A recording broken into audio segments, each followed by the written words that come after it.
Hello friends, ಎಲ್ಲರಿಗೂ ನಮಸ್ಕಾರಗಳು. ಸೈಗಾಚಿ ಬಸೈಕಿರನ್ಗೆ ನಿಮಗೆ ಸ್ವಾಗತ ಫ್ರೆಂಡ್ಸ್. ನಾನು ವಿಡಿಯೋದಲ್ಲಿ ರಥಸಪ್ತಮಿಯ ಸಂಪೂರ್ಣವಾದ ಒಂದು ಪೂಜಾ ವಿಧಾನ ತಿಳಿಸ್ಕೊಡ್ತಾ ಇದ್ದೇನೆ. ರಂಗೋಲಿ ಆಗಿರ್ಬೋದು, ದೀಪಾರಾಧನೆ ಆಗಿರ್ಬೋದು, ಪ್ರಸಾದ ಇನ್ನಿತರ ಬಗ್ಗೆ ಮಾಹಿತಿಯನ್ನು ಕೊಡ್ತಾ ಇದ್ದೇನೆ. ಬನ್ನಿ ತಿಳಿದುಕೊಳ್ಳೋಣಂತೆ. ಈಗಾಗಲೇ ನನಗೆ ಒಂದು ತಿಳಿಸ್ಕೊಟ್ಟಿರುವ ಹಾಗೆ ರಥಸಪ್ತಮಿಯನ್ನು ನಾವು ಈ ಸಲ 25ನೇ ತಾರೀಕು ಭಾನುವಾರ ಆಚರಣೆ ಮಾಡ್ತೇವೆ. ತುಂಬಾ ಒಂದು ವಿಶೇಷವಾದ ದಿನ ಸಹ ಆಗಿರುವಂಥದ್ದು. ಯಾಕಂದರೆ ಸೂರ್ಯನ ವಾರ ಕೂಡ ಭಾನುವಾರನೇ ಆಗಿದ್ದು ನಾವು ರಥಸಪ್ತಮಿಯನ್ನು ಕೂಡ ಭಾನುವಾರನೇ ಆಚರಣೆ ಮಾಡ್ತೇವೆ. ನಾವು ಮೊದಲಿಗೆ ಸ್ನಾನದಿಂದ ಪ್ರಾರಂಭ ಮಾಡಬೇಕು. ಸ್ನಾನದ ಬಗ್ಗೆ ಎಲ್ಲ ನಾನು ನಿಮಗೆ ನಂತರದ ವಿಡಿಯೋದಲ್ಲಿ ತಿಳಿಸ್ಕೊಡ್ತಾ ಹೋಗ್ತೀನಿ. ಬನ್ನಿ ಈಗ ಪೂಜಾ ವಿಧಾನ ನೋಡಂತೆ. ಮೊದಲಿಗೆ ರಂಗೋಲಿಯನ್ನು ತಿಳಿಸ್ಕೊಟ್ಬಿಡ್ತೀನಿ. ನೀವು ಮನೆ ಮೇಲೆ ಈ ರಂಗೋಲಿಯನ್ನು ಹಾಕ್ಕೋಬೇಕು. ಹೋದ ವರ್ಷ ನಾನು ನಿಮಗೆ ರಥ ಹಾಗೆ ಸೂರ್ಯನ ಒಂದು ಬಿಂಬ ಬರೆದು ನಾನು ಪೂಜೆ ಮಾಡೋದು ತಿಳಿಸ್ಕೊಡ್ತಿದ್ದೆ. ಈ ಸಲ ನನಗೆ ಬರೀ ಸೂರ್ಯನನ್ನೇ ಅಷ್ಟೇ ಬರೆದು ನನಗೆ ಪೂಜೆ ಮಾಡೋದನ್ನು ತಿಳಿಸ್ಕೊಡ್ತಾ ಇದ್ದೀನಿ. ಈ ಪೂಜೆನ ನೀವು ಮನೆಯ ಹೊರಗಡೆ ಮಾಡಿದರೆ ತುಂಬಾ ಒಳ್ಳೆಯದು. ನೀವು ಸೂರ್ಯನ ಬೆಳಕಿನಲ್ಲಿ ಈ ಪೂಜೆ ಮಾಡುವಂಥದ್ದು ತುಂಬಾ ಉತ್ತಮ. ನೀವು ಮನೆ ಮೇಲೆ ಈ ಥರ ಸೂರ್ಯನ ಬಿಂಬವನ್ನು ಬರೆದು ರಥವನ್ನು ಕೂಡ ಬರೆದು ಕೆಂಪು ಹಾಗೆ ಹಳದಿ ಬಣ್ಣದಿಂದ ಅಲಂಕಾರವನ್ನು ಮಾಡಿಕೊಂಡು ಎರಡಲ್ಲಿ ಗೆಜ್ಜೆವಸ್ತವನ್ನು ಹಾಕಿದ್ದೀನಿ. ಆ ಬಿಂಬಕ್ಕೆ ಎರಡಲ್ಲಿ ಗೆಜ್ಜೆವಸ್ತವನ್ನು ಹಾಕಿ 2 ದೀಪವನ್ನು ಹಚ್ಚಿದ್ದೆ. ಪಕ್ಕದಲ್ಲಿ 2 ದೀಪವನ್ನು ಹಚ್ಚಿದ್ದೆ. ನೀವು ಮನೆ ದೀಪ ಕೂಡ ಹಚ್ಬೋದು. ತುಂಬಾ ವಿಶೇಷವಾಗಿರುವಂಥದ್ದು. ಎಕ್ಕದೆಲೆ ಮೇಲೆ ಗೋಧಿಯನ್ನು ಹಾಕಿ ಕೊಬ್ಬರಿಯನ್ನು ಹಾಕಿ ನಾನು ದೀಪಾರಾಧನೆಯನ್ನು ಹಚ್ಚಿದ್ದೇನೆ.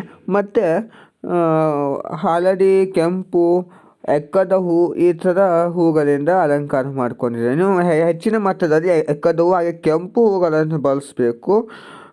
ಕೆಲವರು ಸೂರ್ಯನ ಇಷ್ಟವಾದ ಬಣ್ಣ ಹಳದಿ ಹಾಕೊಂಡಿರ್ತಾರೆ. ಹಳದಿ ಅಲ್ಲ, ಆ್ಯಕ್ಚುಲಿ ಕೆಂಪು ಆಗಿರುವಂಥದ್ದು. ಸೊ ಕೆಂಪು, ಗುಲಾಬಿ ಆಗಿರ್ಬೋದು, ಮತ್ತು ದಾಸವಾಳ ಹೂ ಆಗಿರ್ಬೋದು, ಅದನ್ನು ಬಳಸ್ಬೋದು. ದೀಪಾರಾಧನೆ ಅಂತ ಒಂದು ವಿಷಯಕ್ಕೆ ಬರೋದಾದರೆ ಸಪ್ತಮುಖಿ ದೀಪಾರಾಧನೆಯನ್ನು ನಾವು ಮಾಡುವಂಥದ್ದು.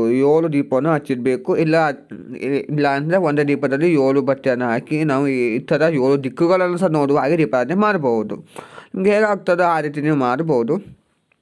ಒಂದು ಪ್ಲೇಟ್ ಮೇಲೆ 7 ಎಕ್ಕದೆಲೆಯನ್ನು ಜೋಡಿಸ್ಬೇಕು ಸುತ್ತಲೂ ಕೂಡ. ಆ 7 ಎಕ್ಕದೆಲೆಗೂ ಕೂಡ 7 ಕಡೆ ಬರುವ ಹಾಗೆ ಶ್ರೀಗಂಧ, ಅರಿಶಿನ ಉಪ್ಪನ್ನು ಹಚ್ಚಿ ಸ್ವಲ್ಪ ಮಟ್ಟಿಗೆ ನೀವು ಗೋಧಿಯನ್ನು ಹಾಕ್ಕೊಂಡು ಅದರಲ್ಲೇ ಒಂದು ದೊಡ್ಡದಾಗಿರುವಂಥ ದೀಪವನ್ನು ಇಟ್ಟಿದ್ದೇನೆ. 7 ಮುಖ ಬರುವ ದೀಪವನ್ನು ಇಟ್ಟು 14 ಬತ್ತಿ 7 ಬತ್ತಿಯನ್ನು ಮಾಡಿ 2 ಬತ್ತಿ 1 ಬತ್ತಿಯನ್ನು ಮಾಡಿ ದೀಪಕ್ಕೆ ಹಾಕಿ ಕೊಬ್ಬರಿಯನ್ನು ಹಾಕಿ ನೀವು ದೀಪಾರಾಧನೆ ಮಾಡಬೇಕು.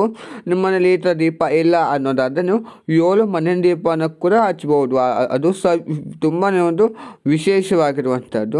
ಒಂದು ಕಾಯಿನ ಸಂಕಲ್ಪ ಮಾಡಿಕೊಂಡು ಪಕ್ಕದಲ್ಲೇ ಇಟ್ಟಿರಿ. ಕೊನೆಯಲ್ಲಿ ನೀವು ಪೂಜೆ ಮಾಡುವಾಗ ಆ ಕಾಯಿ ಮಾಡೋದು ನೀವು ಪೂಜೆ ಮಾಡಬೇಕು. ಹಾಗೆ ತಾಂಬೂಲ ಮತ್ತು ಅರ್ಘ್ಯವನ್ನು ಸಹ ನಾವು ಇಡಬೇಕು. ಸೊ ಆ ಕಾರಣಕ್ಕೆ ಅರ್ಘ್ಯಕ್ಕೆ ಆ ಕಲಸದ ಭಾಗದಲ್ಲಿ ಸ್ವಲ್ಪ ಪರಿಶುದ್ಧ ನೀರು, ಅರಿಶಿನ, ಕುಂಕುಮ, ಶ್ರೀಗಂಧಕ್ಕೆ ರಕ್ತಚಂದನ ಹಾಗೆ ಕೆಂಪು ಎಕ್ಕದ ಹೂ ಅಷ್ಟನ್ನು ಹಾಕಿ ನೀವು ಸೂರ್ಯನ ಪಕ್ಕದಲ್ಲೇ ಇಟ್ಟಿದೆ. ತೀರ್ಥ ಮತ್ತು ಪಾಯಸ, ರಥಸಪ್ತಮಿಯ ಗೋಧಿ ಪಾಯಸವನ್ನು ನಾನು ಸಿದ್ಧತೆ ಮಾಡ್ಕೋಬೇಕು. ಅದನ್ನು ಸಹ ಮಾಡಿದ್ದೇನೆ. ಇಷ್ಟರ ಮಟ್ಟಿಗೆ ನೀವು ಸಿದ್ಧತೆ ಮಾಡಿಕೊಂಡು ನಂತರದಲ್ಲಿ ಊದಿನ ಕಡ್ಡಿಯನ್ನು ಬೆಳಗ್ಗೆ ಸಾಂಬ್ರಾಣಿ ಧೂಪವನ್ನು ಹಾಕಿ